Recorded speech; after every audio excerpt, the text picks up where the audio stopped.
priority is like the drums are next, and then, you know, obviously there's going to be more guitars and more basses and stuff like that. But there's also going to be like saxophone is way down the list just because of the price of them. Like a cheap saxophone is like $1,000 to $1,200, right? New.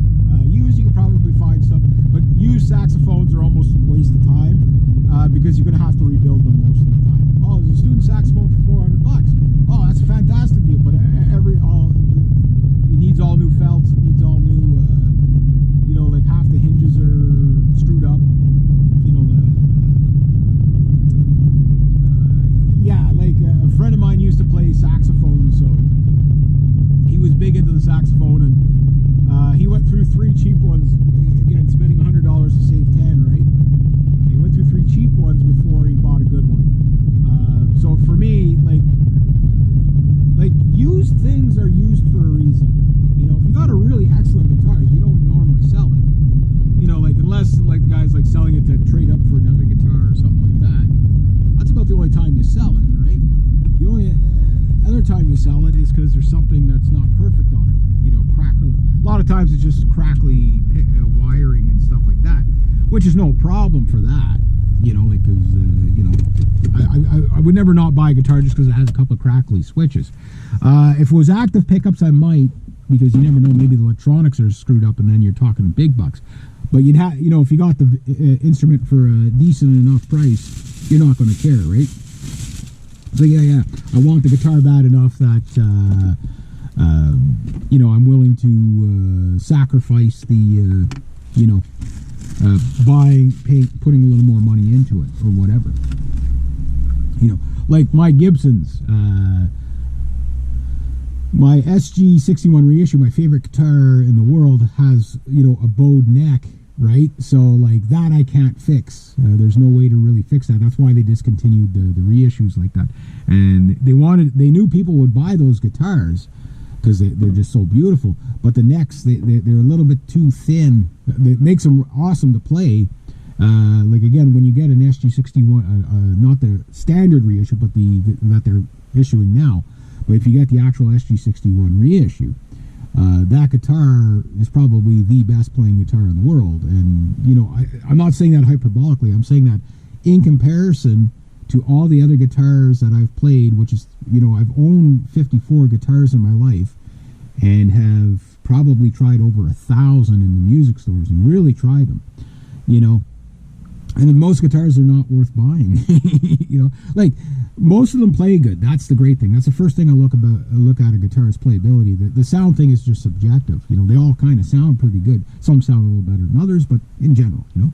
But like a guitar like mine, like even my 61 reissue, I could still sell it for probably more than I paid for it. Screwed up. In mint condition, it'd be worth probably, well, right now because they don't make them anymore, it would be probably one in mint condition. Well, I seen my SG3 at $4,000, and I paid $1,560 for it new with the case. You know what I mean? Yeah. So like Gibsons do, like guitars like that are going to go up, right? Collectors sell guitars like that for that kind of money. But the average guy's not going to be buying guitars that are collector guitars. You know, like the average guy's looking for a guitar to do the job. So yeah, getting back to like the saxophones and clarinets and flutes and stuff like that. Yeah, I want those things. I want those things too because they add. You know, like it's neat to be able to just jump into any genre of music. Oh, I feel like playing metal today. Okay, great. Okay, I feel like playing country. Okay, country, rock, metal, blues. Okay, I don't feel like playing the guitar or the bass or the drums anymore. For a little bit, I'm going to jump on the piano and I'm going to do, you know, parlor music. You know, I'm going to take you back to the 1700s, right? That kind of stuff. Or I'm going to play classical on the violin or whatever, or Celtic or whatever. I'll go do some really soulful stuff on the flute or on the clarinet, right?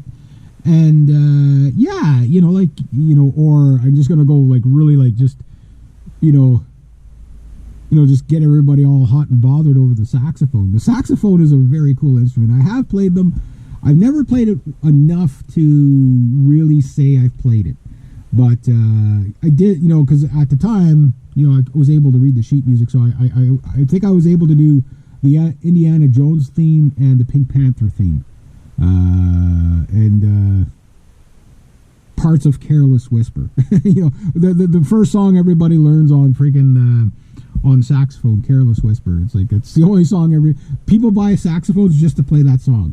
I was watching a girl last night. I've seen her. She plays drums and other things like that. She has I don't know what the name of her channel is, but I've seen her a few times, and she's quite comedic.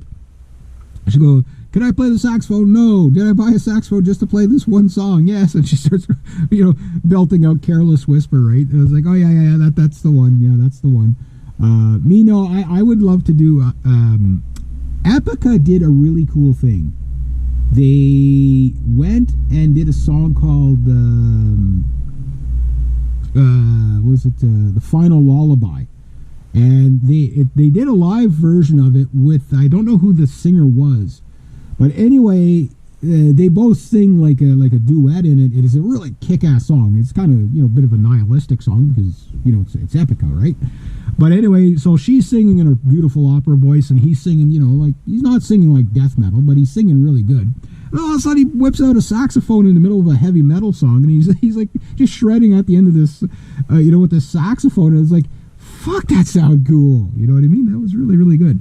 But anyway, I'm going to get in there, get my provisions, and then we got to go get that darn washing machine up the stairs, and yeah, here we go.